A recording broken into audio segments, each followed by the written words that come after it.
Gente, retomando aqui a live sobre mídia política e pós-coronavírus, estou conversando com Fabiana Moraes. Deveria ser uma live só, de 1 hora, só que a gente se animou e agora a gente transformou em duas. E Fabiana já entrou.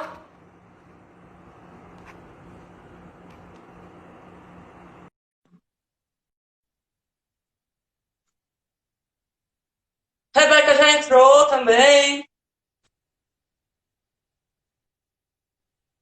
Olá, conseguimos! Talvez, Conseguimos! eu agora assim, comecei a suar, né? Eu não vou conseguir salvar, vai dar alguma bronca, não, mas aí eu consegui, tudo certo. É facinho, né? Semana passada eu fiz uma live com o Siba e eu tava aterrorizada. Meu Deus, eu vou Vou fazer fazer tudo uma errado, não sei o quê, bobagem mas foi super tranquilinho. E aqui. dá para salvar o vídeo depois, assim, porque o IG apaga, né? Mas você consegue baixar ele, não sei o quê. Sim, sim. Mas deu nervoso, né? Porque se você apertar o botão errado, você perde o negócio. Mas deu tudo certo, Sim. no final das contas. Então, aí continuando, eu acho que talvez a questão que a gente colocou no final do último vídeo é justamente sobre como é que essas coalizões podem funcionar. Coalizões que envolvem gênero, raça e classe. E me parece que essa é a pauta que a turma do feminino dos 99% vem colocando. Né? Não sei se é um tema que você vem, assim, dando conta, né? Que é justamente isso. Assim, você tem uma autora que eu adoro, chamada Nancy Fraser, ela mostra o seguinte, ó, como é que Trump foi bem sucedido em colocar os trabalhadores brancos do meio oeste norte-americano e insistir nesse discurso, olha, o teu adversário são os mexicanos, as mulheres e os negros. Uhum. E aí isso produziu um fracionamento de setores que poderiam estar juntos lutando justamente contra um adversário comum, que é o processo de financiarização, né? O rentismo. Você tem iniciativas que têm essa força de conexão. Nos Estados Unidos, por exemplo, o Occupy Wall Street, para mim foi um movimento que interessantíssimo, porque parece que o endereçado, o adversário, eles acertaram muito nisso. Sim, Quer dizer, você tem um sim. potencial muito legal aí, mas aí a coisa não conseguiu avançar como a gente gostaria. Mas por não ter conseguido uma vez, isso não significa que isso pode ser reeditado, né? Eu estou com essa suspeita de que essa pauta dos R$ 600, ela pode ser muito importante nos próximos anos. A gente Sim. vai ter um processo de recessão enorme e esse discurso dos R$ 600, se ele ganhar força, ele pode, inclusive, produzir conexões que agora parecem para a gente impossíveis, né? Eu estou pensando em gente que faz Uber, feministas, pessoal do movimento negro, pessoal do interior de Pernambuco, de Toritama, né? Você falou nessa questão do Ken Loach, eu lembrei de Marcelo Uhum. Gomes e Karina Nobre, que Sim, sobre... sim. É. Você fala dos Estados Unidos também, do Occupy, e eu penso nos Estados Unidos nesse exato momento, Ah, nessa convulsão, né, provocada pelo assassinato do sim, George Floyd. sim. É, não sei se você chegou a ver a capa da Time. Saiu Eita, a capa da Time tem um risco assim, né? 68, 2012 e agora, né? Dessa sim. essa que é uma questão muito que é isso, né? É até um pouco cansativo quando a gente percebe que a gente não consegue, às vezes, avançar em determinadas coisas porque elas ficam se reapresentando para a gente. Então, o que se reapresenta nos Estados Unidos agora, como se reapresenta todos os dias no Brasil, né? Faz uma semana que uma pessoa, um menino, dentro de casa é assassinado pela polícia, pela PM Carioca, é, é que a gente, é isso, a gente está falando sobre uma coalizão, né, que nos permita traçar um ambiente democrático de fato, né? Que a gente chegue a um ambiente democrático no qual, de fato, a gente tenha uma maior partilha de direitos, né? Não só econômica, mas de direitos, de respeito, enfim. Só que aí, quando a gente. Aqui, tem um pouco o que eu estava falando antes ali. Mas é quando você percebe, por exemplo, você tem uma fala como a de Ciro, que eu citei, né? Mas aí você tem um cara. Eu tô falando de um contexto democrático geral, não só no Brasil. Aí você tem um cara, você vê a foto, uma imagem, um vídeo de um cara abertamente assassinando o outro com seu joelho, né? Uma força governamental, uma instituição, né? Governo. A gente viu ano passado aqui no Brasil casos muito parecidos. A gente viu aquele rapaz que morreu, foi assassinado dentro do supermercado com segurança em cima dele.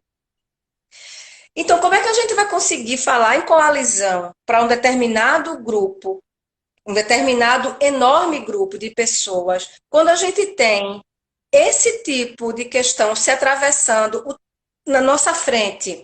Como é que a gente vai conseguir, de fato, falar sobre isso? Como é que a gente vai avançar para esse lugar mais interessante, no qual essas bandeiras estão reunidas e que a gente vai poder. Mas como fazer isso quando você vê o joelho de um cara em cima do pescoço do outro, quando você abre o teu computador e está lá um menino assassinado dentro de casa pela polícia? É muito difícil. É muito difícil. Na verdade, sabe o que eu acho, Mari? Assim, a gente só vai conseguir falar de uma maneira mais interessante, mais ativa, proativa, sobre coalizões, quando a gente não incrementar é uma palavra cretina, mas quando a gente, de fato, entender que essas discussões são as discussões necessárias para a coalizão, a discussão sobre cor de pele no Brasil, a discussão sobre gênero tem que ser as grandes discussões. Elas não podem ter, tipo, elas vão estar aqui também. Elas têm que ser o motivo de nossa coalizão. A gente não pode mais ficar fingindo, sabe? A gente não pode mais chegar para. Imagina, Mari, a gente vive num lugar que a polícia deu 111 tiros num carro com 4 caras pretos. Deu 80 tiros no outro carro de um cara. Essas pessoas são todas negras. A gente não pode, sabe assim, vamos falar então numa união, mas como se isso fosse um assunto que está dentro da questão. Esse é um assunto que a gente precisa se reunir em torno dele. Branco, preto, amarelo, indígena, sabe? A questão de pobreza e raça, e de violência e raça, poderia muito bem ser esse motivo de nos embalar politicamente numa discussão e nos reunir. O que eu percebo é que muitas pessoas, isso é uma discussão identitária, não é uma discussão identitária. Isso não é uma discussão identitária. A gente precisa parar de dizer isso, de repetir isso, porque a gente vai continuar aprofundando essas diferenças. A gente vai continuar sem ter uma população que se perceba, inclusive, como povo, porque a gente não se percebe como povo. A gente não se percebe. A gente é povo em determinado momento, um povo instrumentalizado ali e aqui, em certos momentos da República, em geral.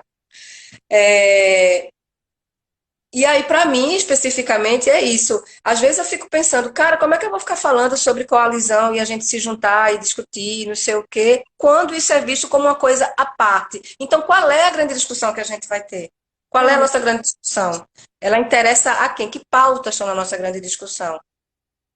Eu concordo contigo, é um desafio enorme. E tem essa coisa, eu acho que a gente já tocou nisso algumas vezes, que é o seguinte, essa ideia de políticas identitárias, ela vem sendo inventada por um discurso de direita, né? Como a ideia de que há uma extrema-esquerda é uma coisa que vem de um discurso de direita e que vem aí reconfigurada naquele discurso dos supostos moderados que não são ideológicos. E aí isso tem a ver com aquela conversa inicial que a gente colocou, né? De uma extrema-esquerda, de uma esquerda identitária e tal, sim, que é uma maneira de capturar essas tentativas crescentes, né, que vinham sendo crescentes, de organização dos movimentos sociais. Então, a gente tem que ter, talvez, né, se a gente quiser pensar em coalizões maiores, a gente tem que escapar dessas armadilhas discursivas que a ultradireita coloca na gente. A gente está sempre tentando entender, usando as palavras que a ultradireita colocou para a gente e parece que conseguiu difundir isso de uma maneira... Não, tem áreas da esquerda que adoram. Sim, eu fico muito impressionada. Gente, vocês sabem, sim, vocês estão utilizando o mesmo discurso, né? Vocês estão culpabilizando. Aquela conversa. Sabe? Pelo amor de Deus, assim, não cai nessa, sabe? Não cai nessa. A gente tem que também, eu acho que é um processo de retomada da narrativa, né? A gente tem que começar a contar a história em vez de responder a história que vem sendo contada pela ultradireita e a gente vem tentando tomar de volta uma palavra ou outra, né? Eu acho que também tem esse processo de reapropriação da narrativa, que talvez você saiba falar melhor do que eu, né? Fala aí, do qual a imprensa, né, tá ali enlouquecida, né? Ali forjando atualmente seus futuros nomes de homens equilibrados né, estão sendo forjados, né? Porque os últimos não deram certo, né? As pessoas não queriam falar equilíbrio, não. As pessoas queriam um homem gritando e batendo em cima da mesa. Votaram nesse cara, né? Agora, não vamos esquecer de uma coisa. E aí eu aciono o meu botãozinho de Poliana, sabe? Não vamos esquecer de uma coisa. Por mais catastrófico por mais catastrófica que a coisa seja, a gente não pode esquecer também que, apesar dos pesares, a gente teve uma massa extremamente significativa que queria sim, que não queria essa pessoa, que queria uma outra, né? Enfim, a gente tinha 12 candidatos, né?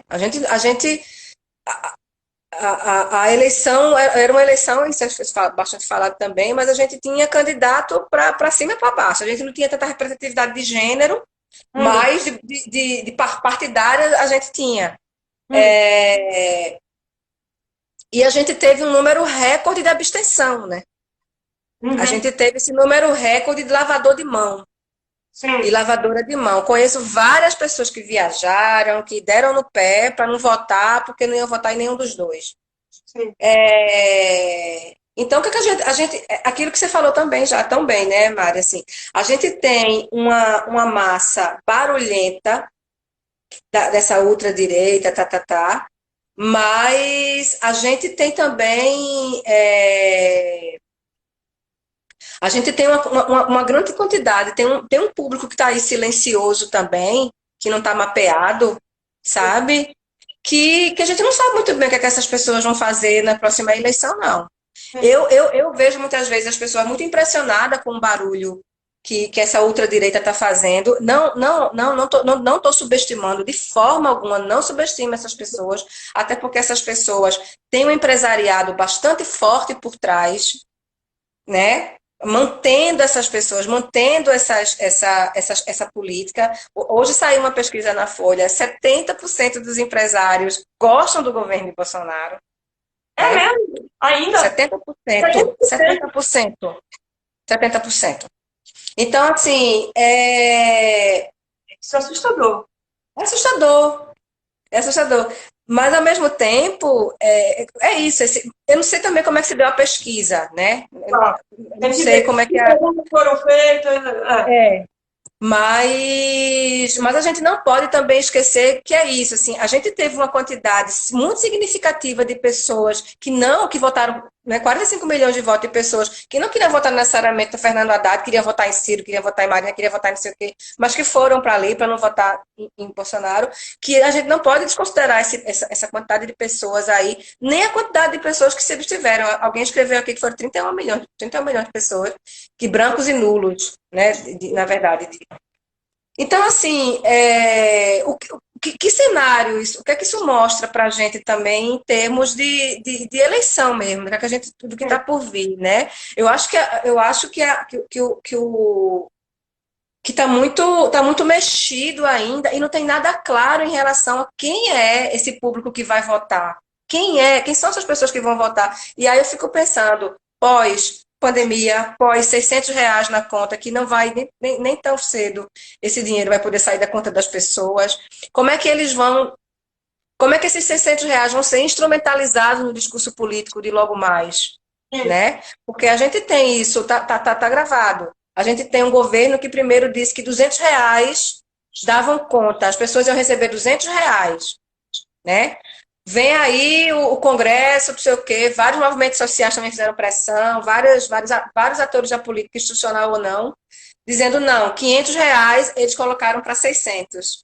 Eu não sei que impacto real isso vai ter, sabe, daqui a pouco. Mas, assim, não me parece que não tem nem, sinceramente, não me parece que a gente tem um cenário dado na próxima eleição, não. Também não. Sabe? Pensando nessa última. Está acontecendo num ritmo aceleradíssimo, como a gente nunca viu. A gente às vezes tenta avaliar o que está acontecendo agora com instrumentos passados. Os instrumentos passados para avaliar o jogo político não funcionam mais. A coisa está acontecendo a partir de outras regras e não dá para prever, usando esses instrumentos, não dá para prever nada. O que a gente consegue ver, a gente está num momento de disputa. E aproveitando um pouquinho a tua deixa, eu até queria, assim, para a gente também não ser aquela coisa, a catástrofe, tá, só tragédia, eu acho que a gente pode avaliar o que está acontecendo agora, principalmente essa questão da pandemia, e avaliar pontos de alavancagem. O que eu consigo perceber é potenciais interessantes, que podem vir a ser trabalhados em termos de disputa. E a gente precisa avaliar agora quais são as fraquezas desse governo, porque muitas estão sendo expostas. Eu queria... Primeiro ponto, né? Antes do coronavírus, o governo, grande parte do governo, ele funcionava a partir da produção de caos.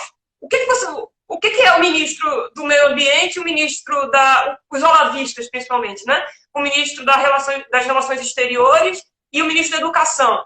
Eles são ministros contra o meio ambiente, contra as relações exteriores e contra a educação. Vou colocar assim.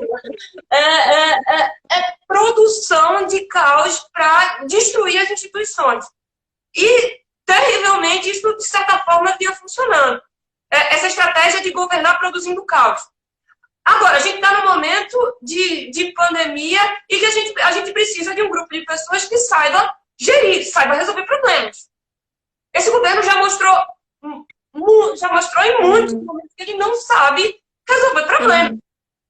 E isso não aparece de maneira imediata. Por enquanto, você tem ainda um pouco de disputa narrativa, mas aí o vírus, ao mesmo tempo, porque também tem esse jogo de disputa narrativa, de publicidade, de fake news, que funciona muito bem, infelizmente, quando se trata de problemas climáticos. Porque problemas climáticos a gente sente poucos efeitos agora. Os efeitos maiores vão vir com o tempo. Exato.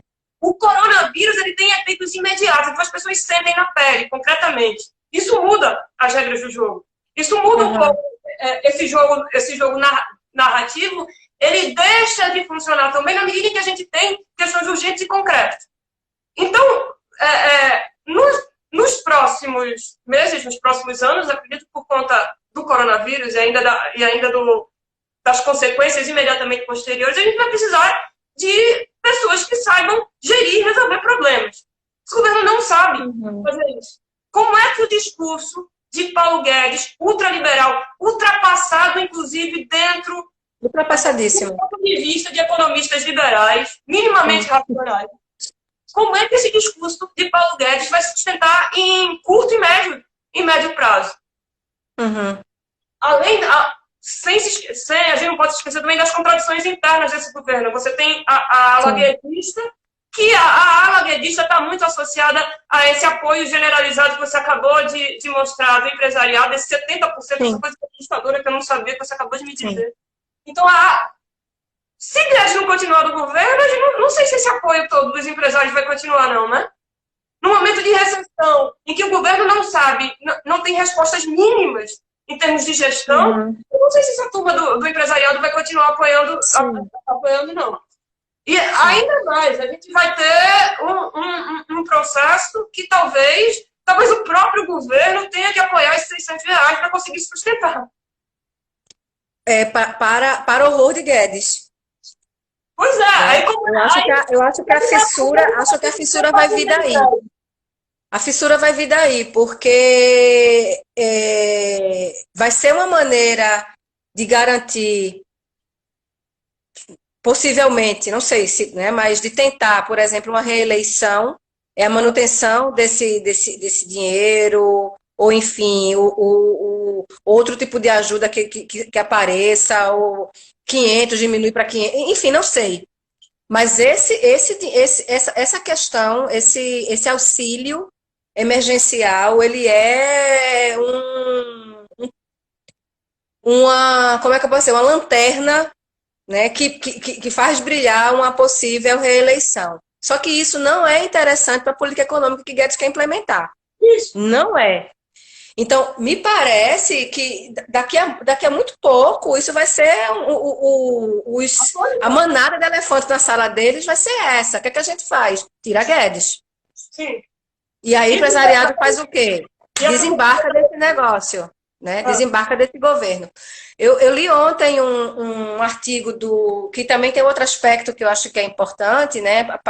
Além do empresariado, algo que consegue ainda manter, sustentar esse governo, né? Para além das nossas instituições também, vamos combinar, né? Todas elas, apesar de emitirem todas as suas notas, elas estão sustentando, né? É interessante respeitar. Eu escutei ontem o Limonge falando numa live, ele disse, a situação é assim, tem duas pessoas no ringue, você sabe, ele usou justamente essa figura. Você sabe que a outra pessoa que está brigando com você está dopada, está usando ferro dentro da luva, enfim, mas você continua dizendo assim para ela. E aí, quando o outro lado também tenta dar uma cotovelada na cara, aí o juiz faz, ei, poxa, tem que ser honesto. Não sei o quê. O jogo tem sido esse com o governo federal, né? Com a maneira como eles se comportam, né? Do que eles dizem, né?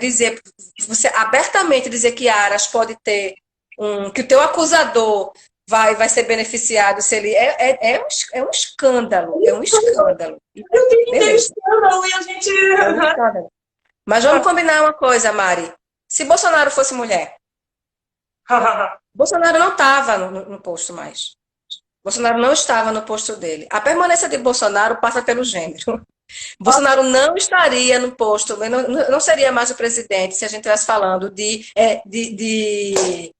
Dona Bolsonaro aqui. Não, ele não estaria nesse posto. Vamos ser bem, para mim isso é bem óbvio, né?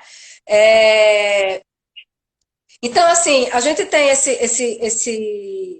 esse ambiente no qual também não pode esquecer dos militares. E o que eu estava querendo falar é que o texto que eu li ontem, escrito pelo Santa Cruz, que sempre foi pensado como um cara de alta patente do governo militar não, olha o ato falho, mas dos militares, mas que é um cara mais, sabe, contemporizador, tudo isso, ele disse, não tem nenhuma condição, a gente não está nem um pouco interessado, os militares que levam o Brasil a sério, em governar o país. Isso não é interessante. Né? A gente sabe que os governos vão e vêm e que nós somos uma instituição. A gente não vai ficar embarcando na disputa política desse ou daquele governo. Ele está dando um recado ali pro Bolsonaro, né? Está dizendo assim, olha, claro, Santa Cruz não representa todos os militares, né? A gente sabe que Bolsonaro esse ano aumentou os militares. Eu tenho uma amiga militar que teve um aumento de mais de R$ 1.000 no salário dela, né? Todos os militares tiveram aumento, todos. Então, assim, estão sendo tratados a pão de ló. Agora, não sei se interessa economicamente, inclusive, o Brasil, que pode ser, inclusive, outra fissura na relação Guedes-Bolsonaro. Que país vai querer assinar, pegar na mão de um país que está sendo gerido agora por um monte de general de pijama? Isso economicamente também não é interessante para o Brasil, frente a um cenário globalizado, enfim, econômico. Com a China, seria terrível. A gente perdeu muito de parceiro comercial, e não é interessante também com os Estados Unidos. Então, assim, eu não vejo para onde é que esse pessoal tem muito para onde correr, não. Assim, em breve prazo, sabe? Assim, Quer dizer, mas, muitos fatores mostram que os empresários tendem a pular fora desse barco, né?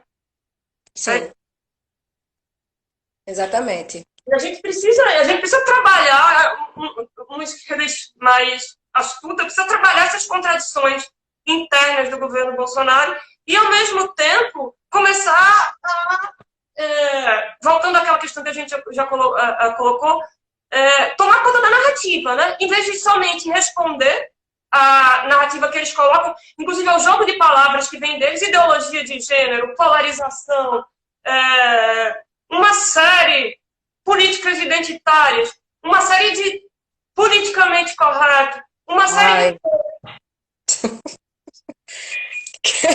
Me mata do coração. histórico do politicamente correto, que eu adoro lembrar. A palavra politicamente correto, ela era usada, tem a história dos movimentos sociais norte-americanos, né? Ela era usada pelos movimentos sociais, movimento negro, movimento feminista nos Estados Unidos na década de 70 e 80, mas era usada de maneira irônica. Era assim, alguém muito certinho do movimento, você está sendo politicamente correto demais. E o que aconteceu? No final da década de 80, se eu não me engano, a direita sequestra a palavra, esses sequestros de expressões que acontecem de uma maneira, assim, astuta e terrível para a gente. Então, eles sequestram essa palavra, tomam para si e atribuem um novo significado à palavra politicamente correta. E dizem assim, essa esquerda é politicamente correta. Contra o politicamente correto, a gente tem a ultradireita autêntica, que diz... É mais ou menos assim, ó, o que os norte-americanos fizeram. Isso funcionou muito. Depois eu vou colocar nos comentários esses livros que eu estou tendo aqui por trás. Né? Um livro chamado My Own Private Land, uma socióloga de Berkeley. Ela foi estudar o sul dos Estados Unidos e justamente nesses espaços em que a ultradireita cresceu muitíssimo. E aí, qual o discurso que funcionou lá? Trabalhador branco, norte-americano, que vinha perdendo postos de trabalho, e aí a ideia era, o argumento você perdeu o seu posto de trabalho por conta do mexicano, do negro e da mulher. E ainda por cima, eu vou falar como a ultradireita fala, certo? Ainda por cima, você é obrigado a sentir pena das mulheres, dos negros. Quer dizer, o politicamente correto está associado a uma obrigação de dirigir a frente. Sim. E aí, contrário ao politicamente correto, a ultradireita se coloca assim, você pode ser autêntico, você pode dizer como de fato você se sente. Não é o que Trump faz quando ele diz I will grab her by the pussy, ou outras coisas terríveis ainda. Então, o sequestro da expressão politicamente correta está completamente associada a esse discurso que a gente tem uma ultradireita que seria autenticamente, poderia dizer como se sente. Nós, supostamente, né, porque tem essa esquerda inventada pela direita, e a gente cai nessa armadilha direto. A gente vai ter carapuça. A gente está ainda obrigando as pessoas a se sentir de determinada maneira. Sentir pena da pobre mulher, do pobre negro, do pobre mexicano. E nada disso que as esquerdas estavam fazendo. Não é nada disso. Em nenhum momento. O Brasil é um país muito maravilhoso, no qual se conseguiu o grande feito de termos implementado o comunismo ao mesmo tempo que os bancos tiveram lucro recorde. É incrível, o Brasil é incrível, né? A gente conseguiu implementar o comunismo e ao mesmo tempo a gente foi tendo obras desenvolvimentistas estourando no Brasil inteiro, inclusive botando para lascar em cima de um monte de comunidade indígena, de Belo Monte, enfim. E eu estou falando de governos de esquerda também. De esquerda não, governos de centro-esquerda. Né? Dessa esquerda é isso, esmaecida. Se a gente for usar aqui uma metáfora pensando em cores, em tudo isso. Um vermelho esmaecido. Então, assim, mas aquilo que a gente falou um pouco antes, né? Se continua a falar em polarização para dizer que essa esquerda existiu, quando essa esquerda nunca existiu. E aí, de fato, quando a gente incorpora essas terminologias, escreve, utiliza, não sei o que, compartilha, a gente está ajudando essa narrativa a se estabelecer.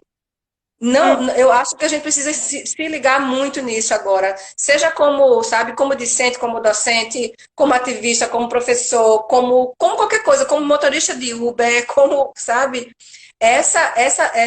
insistir nessa ideia de polarização é uma mentira, né?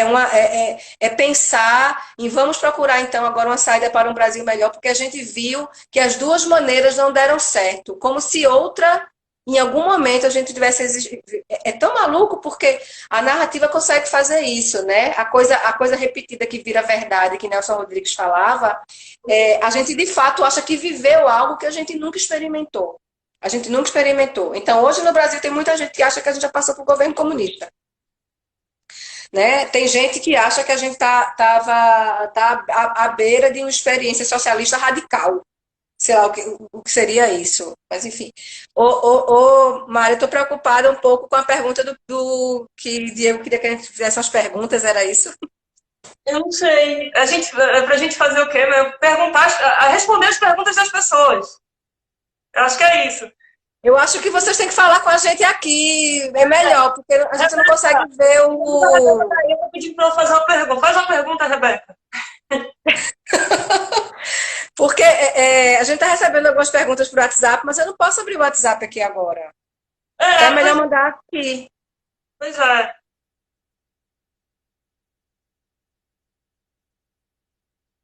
Tá, pessoal do Café Colombo.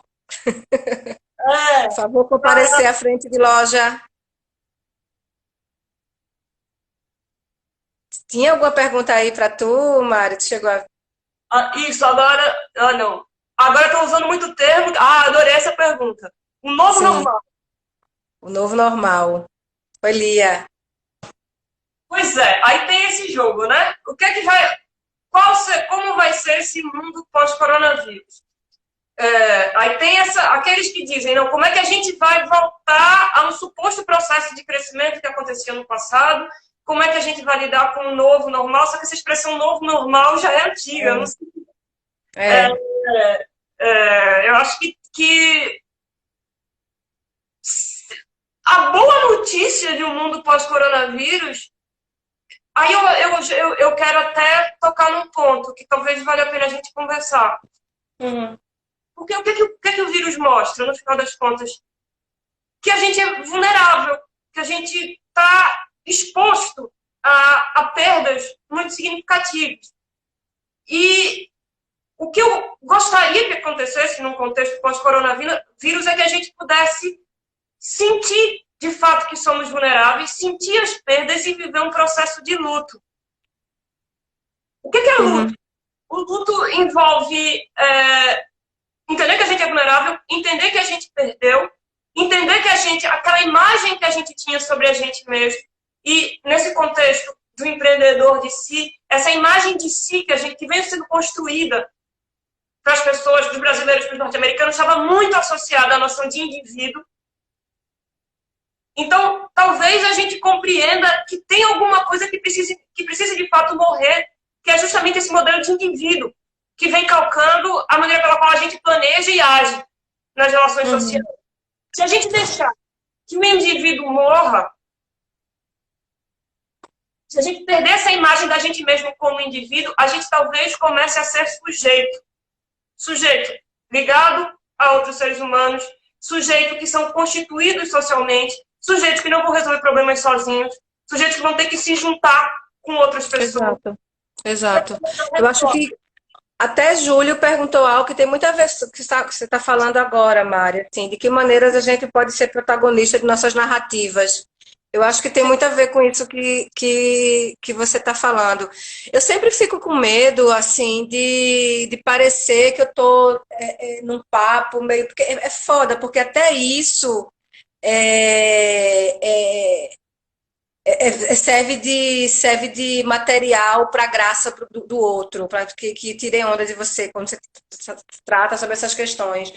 Mas, assim, a gente, de fato, radicalizou a experiência da gente é, no cotidiano, na vida. A gente radicalizou a experiência da gente no sentido de um afastamento enorme eu vou chamar de o real, muito embora a gente possa discutir pra caramba isso, mas de uma experiência da alegria ou da dor que seja, né? Mas a gente passou a ser as pessoas que não podem sentir mais tristeza nenhuma, porque a gente vai ali e toma nossos Rivotris. A gente a gente ficou obcecado por nós somos obcecados por nossas imagens, nós somos obcecados por nossas performances, nós somos obcecados pela ideia de dar certo. Nós somos, veja, não estou falando que nós somos pessoas malvadas, filhas da puta escrotas, não. A gente sofre muito com isso. A gente sofre terrivelmente com tudo isso, né? É, de certa maneira, eu acho que eu sempre volto nisso, porque isso realmente me interessa muito. Mas, de certa maneira, essa performance ela substituiu, né? Ela substituiu a vida da gente. Nossa performance substituiu a vida, de certa maneira. Eu tenho adorado de vez em quando falar, eu tenho aula, estou tendo aula online de inglês, não sei o quê. Eu estou adorando não ter aula olhando para o professor, só escutando, acredita? Porque parece que é outra experiência, eu estou só ouvindo, sabe? Eu não preciso fazer isso, assim, eu parecer sabida, ou não sei, sabe essas coisas? É muito engraçado. Mas quando o Júlio perguntou aí de uma ideia de controle narrativa e a gente controlar nosso protagonismo, e você acabou de dizer isso, eu fico pensando assim, eu acho que a gente precisa assumir de novo a nossa experiência, a nossa vida, inclusive nesses termos, sabe? De a gente sermos pessoas que estão vivendo nesse mundo agora, passando por essa dor, que a gente vai ter que passar por esse luto. A gente sabe, a gente não pode mais fingir que não tem algo muito terrível, muito escroto acontecendo com muita gente que está ao redor da gente. Sabe, assim, com a pessoa que vem entregar comida na nossa porta. Sabe? A gente acha, viraliza e vira uma coisa engraçada ali, outra, um pedacinho de papel que aparece que uma pessoa, alguém que trabalha, sei lá, em Toritama ou em Bangladesh, nessas que chamam de fábricas de suor, né? Mandam dizendo, socorro, estou trabalhando aqui, estou me ferrando, estou não sei o quê, trabalho aqui, me ajudem. Essas coisas estão acontecendo de fato, elas não são uma coisa que viralizou. Essas pessoas estão sofrendo e morrendo ao nosso redor. A gente precisa se comprometer com isso. Né? E eu não estou falando aqui da gente assim, nossa, vamos agora formar brigadas de ajuda de não sei o que assistencialista. Eu não estou falando disso, não. Eu estou falando do comprometimento político individual com o que está acontecendo, sabe? Com esse animal político que a gente é, que a gente se recusa muitas vezes a ser, sabe? Simplesmente dando um passo atrás, tudo isso. Eu não vejo outra saída para a gente melhorar como sociedade, saca? Que não seja a gente se articular politicamente de fato e não fazer isso por vias de mercado. Sim. Porque o que a gente mais faz, a gente passou a deixar com que o mercado, de fato, e veja, não estou falando aqui de um discurso socialista, não sei o que, não. Eu compro um bocado de coisa, eu sou bem consumista, por sinal. Até ontem eu comprei uma sandália de salto alto, que eu não sei nem, nunca quando eu vou usar essa sandália de salto alto, mas ela é absolutamente linda. Mas eu estou falando de que a gente precisa estabelecer um comprometimento que não estou falando de valores morais e éticos, isso não, passa por isso também. Mas a gente tem esquecido que a gente vive em sociedade.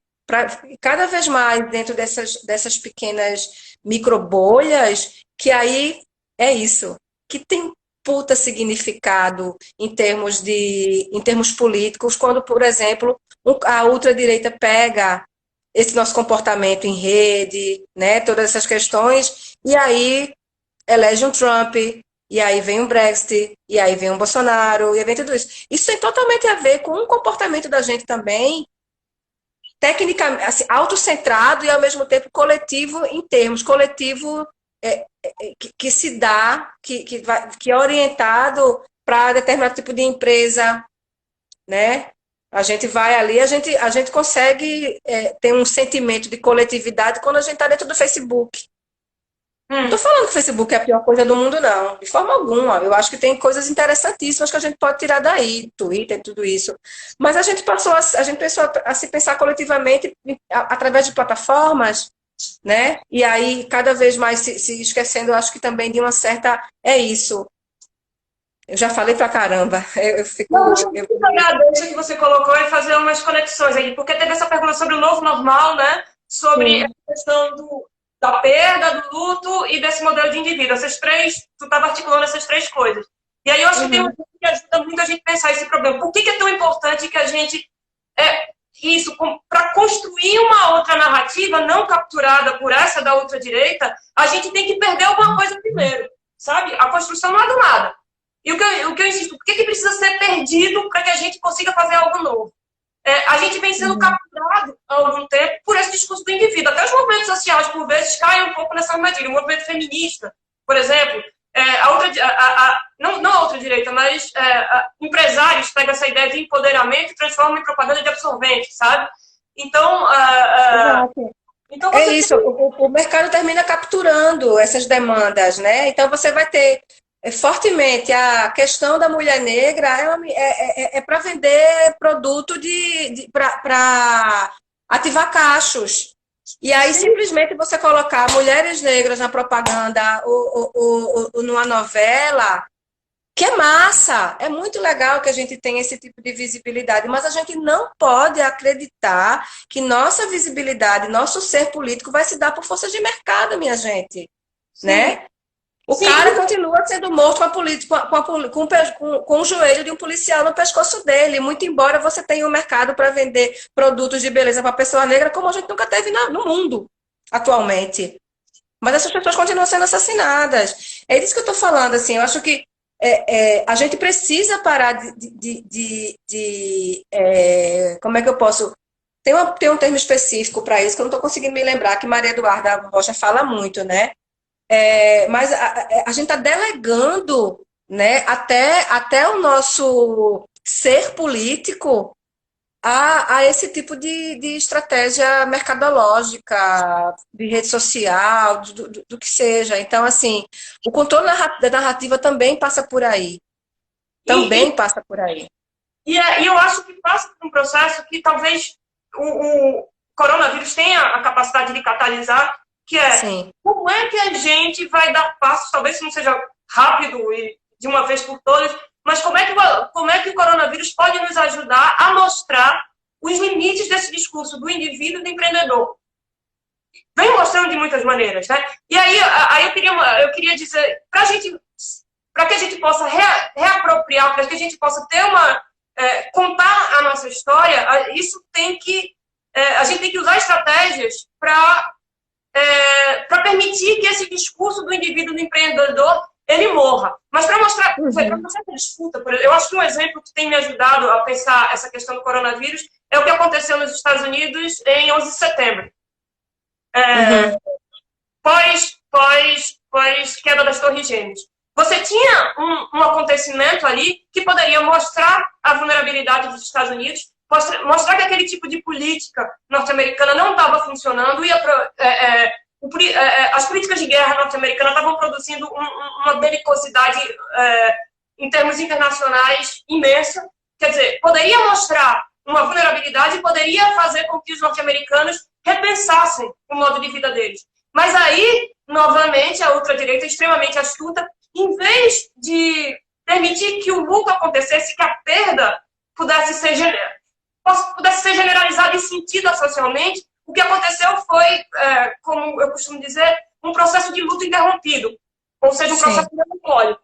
O que a ultradireita fez? Ela exagerou uma tendência que já vinha acontecendo antes. Exagerou o discurso do patriotismo, exagerou o discurso de não são saídas coletivas, mas a gente precisa de um líder forte para resolver o problema. Você precisa de um voto patriótico. Você precisa fazer uma guerra ao terror, ampliar ainda mais as políticas de guerra. Então, no pós-coronavírus, é claro que vai ter uma turma que vai falar sobre o retorno ao normal. E o retorno ao normal que vai negar qualquer tipo de vulnerabilidade e qualquer tipo de processo de conexão com o outro. Figuras como Trump e Bolsonaro provavelmente vão investir num acirramento desse discurso que eu gosto de chamar de melancólico. Melancólico justamente porque nega a perda, nega o luto. Então, é claro, está em disputa agora. Você pode ter um acirramento do processo que a gente já vinha tendo de centralização de poder, de excesso de individualismo, de excesso, talvez, de individualismo associado à cultura de espetáculo, de celebridades, como você vem insistindo, ou, inclusive porque o coronavírus ele vai ter efeitos concretos globais, talvez maiores que a queda das Torres Gêmeas, acredito que maiores, talvez isso não funcione agora. Sim. Talvez a perda seja tão grande que essas estratégias de negação da perda, elas não vão conseguir dar certo. Paulo Guedes vai insistir. A gente precisa gastar ainda menos, mas as pessoas vão começar a morrer se continuarmos gastando menos. Bolsonaro está insistir nessa coisa da fake news, porque a estratégia da ultradireita é sempre dobrar a aposta, né? Tem dado certo, né? Mas talvez não dê mais. Então, talvez não dê mais. Vai ter efeitos de recessão econômica no contexto pós-coronavírus. E aí, talvez, essas estratégias de negação da perda, elas simplesmente deixem de funcionar. Se não funcionam, a gente vai ter que investir realmente em sentir essa perda e repensar o que a gente quer ser para o futuro. E a gente nesse processo de repensar tem que ser alguma coisa, é importante que seja alguma coisa coletiva. E a gente precisa, por isso que eu estou achando essa ideia dos R$600 tão maravilhosa. Porque ela pode ser uma pauta que faça com que grupos que não têm conseguido conversar comecem a conversar. E imagina se pessoas que fazem Uber, feministas, pessoal do movimento negro, se eles começam a conversar, isso dá certo. Se isso der certo, a gente tem uma reforma, R$600 permanente. Mas se eles tiverem se eles tiverem essa impressão de que quando a gente conversa e a gente demanda, a gente consegue mudar as coisas. Isso também produz um rearranjo, uma reorganização da maneira pela qual a oposição vem acontecendo, né? E é esse arranjo das forças de oposição em torno de uma pauta comum, ajuda uma pauta comum, pode acontecer de outras maneiras, mas uma pauta comum acaba sendo um ponto de alavancagem importante.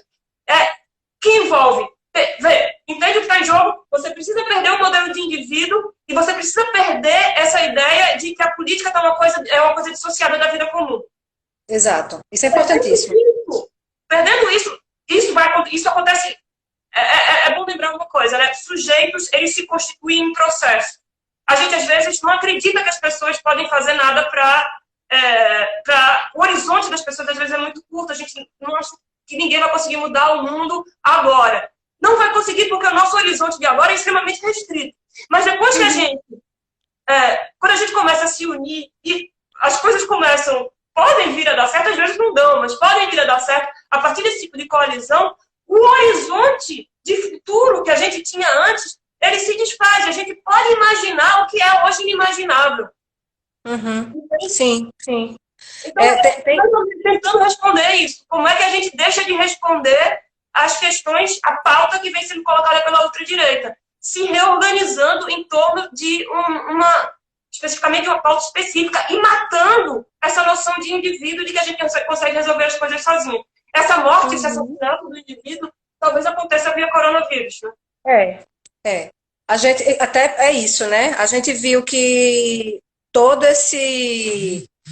essa celebração do indivíduo que nos últimos anos se exacerbou, né?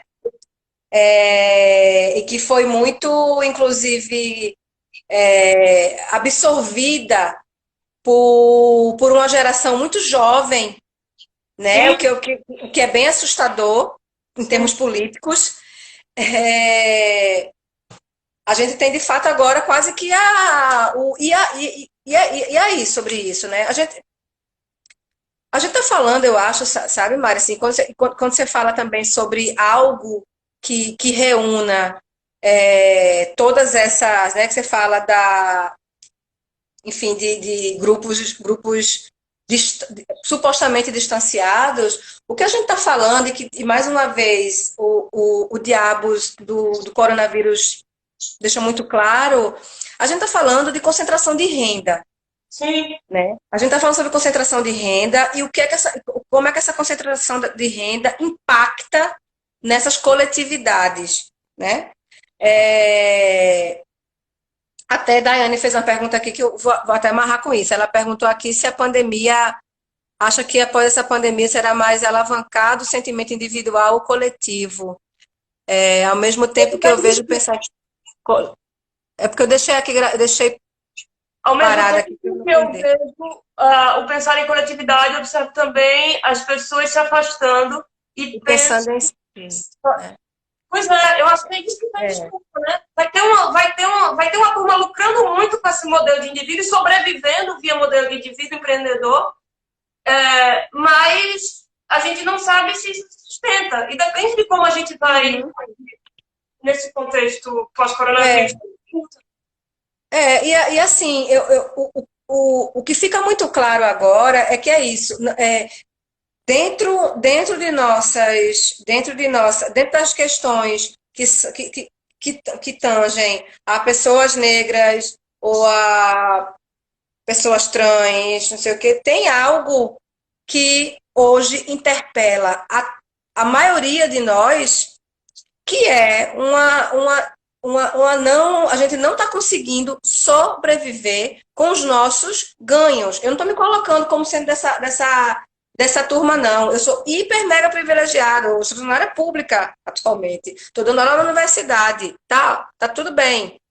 Estou num apartamento confortável, tá tudo bem. Mas eu não sou maluca e olho aqui tem um rapaz que vende coxinha, seu Cláudio, a família dele numa Kombi, todos eles votaram em Bolsonaro. Todos eles votaram em Bolsonaro. E eu em nenhum momento, desde que Bolsonaro foi eleito, eu deixei de olhar para seu Cláudio todas as manhãs quando eu saio. Agora ele não está aqui, né, na rua por conta do isolamento.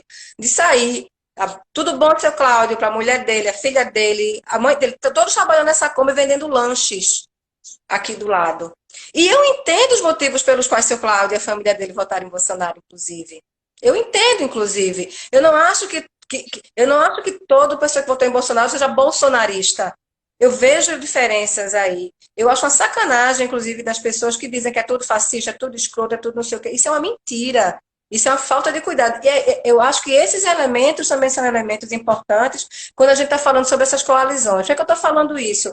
Porque essas pessoas também estão sofrendo terrivelmente agora.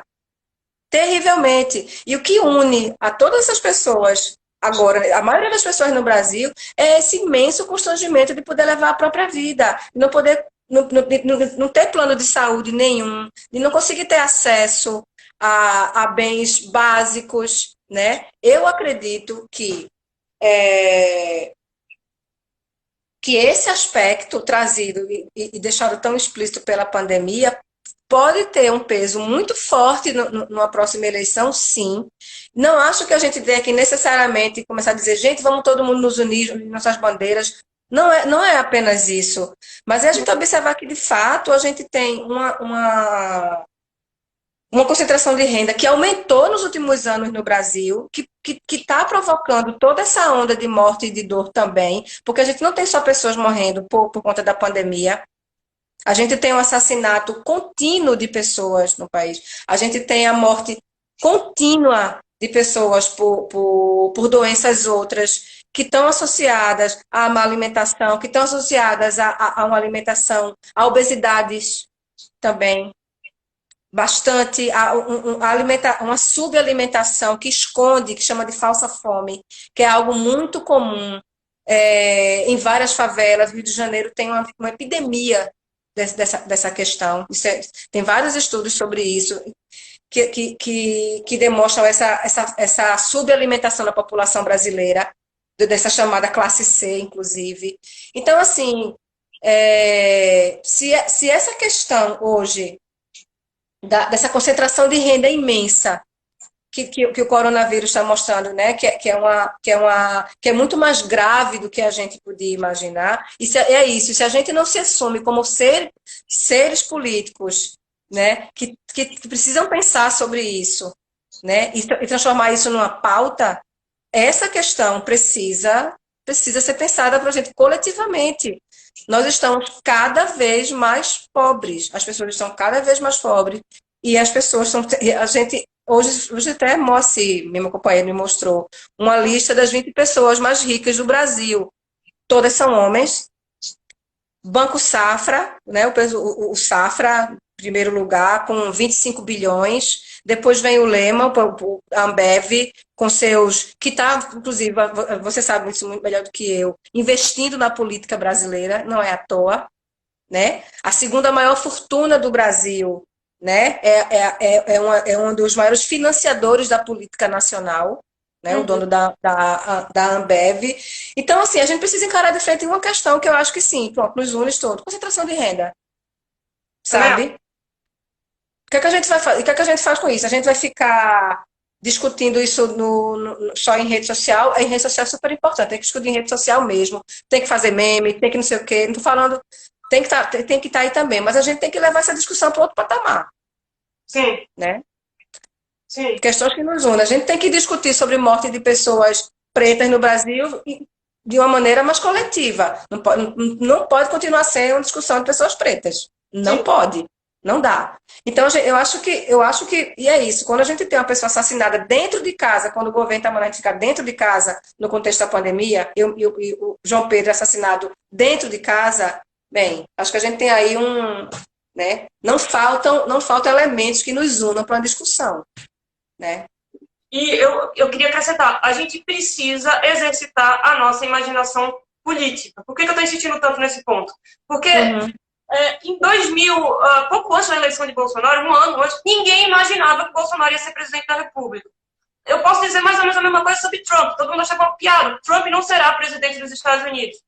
Quer dizer, o modo de olhar para a política que deu certo durante um determinado período não funciona mais. Então as pessoas estão querendo prever o que vai acontecer a partir de ferramentas do passado.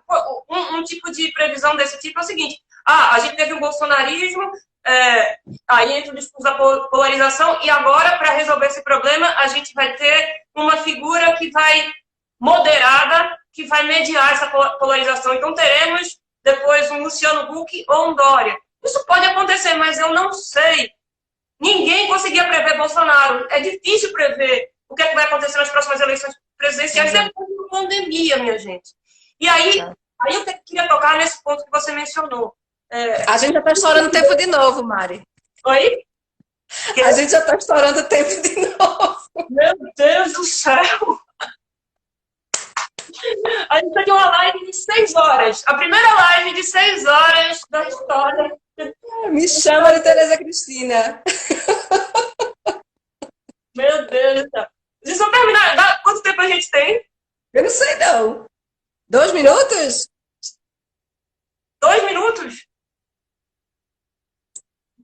Bom, deixa eu terminar esse argumento. Eu acho que a gente tem que marcar outra, né? Por mim, a gente faz logo outra live.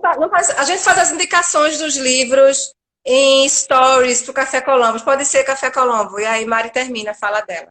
Tá. O que eu queria lembrar é isso. A gente precisa exercitar a imaginação política. E entender quem são as pessoas que apoiaram o Bolsonaro. E, vê só, no Rio, por exemplo, o eleitor de Bolsonaro era o mesmo eleitor de Freixo. Você tinha pessoas que estavam em dúvida. Não sei se eu voto no candidato de Lula ou de Bolsonaro. Então, isso tem a ver com o processo, a ideia de que a política tal como funcionava, ela não tem mais ressonância nas pessoas. As pessoas estão procurando, elas não querem mais o establishment, isso é verdade. Bolsonaro soube ganhar muito com esse não ao establishment. Talvez a esquerda possa ter saídas que também pretendem dizer não aquilo que é antes. Tem bons nomes. E tem bons nomes. Tem que acabar com o sebastianismo do PT. Sim. Acabar o sebastianismo, pelo amor de Deus, né? Mas tem bons nomes aí. Com certeza tem. Podem surgir outros também. Exato. Como é que essa reorganização atual vai acontecer? Então, a gente pode ser que a gente tenha uma coisa além, que não seja exatamente esperado. Tal como aconteceu. A gente tem 26 segundos. Eu adorei essa... Também. A gente marca outra. Tá bom. Fechado. Por mim, em breve. Um grande beijo. A gente se conheceu agora. A gente não se conhecia, eu juro. A gente não se conhecia. Parecia que a gente era melhores amigas, né?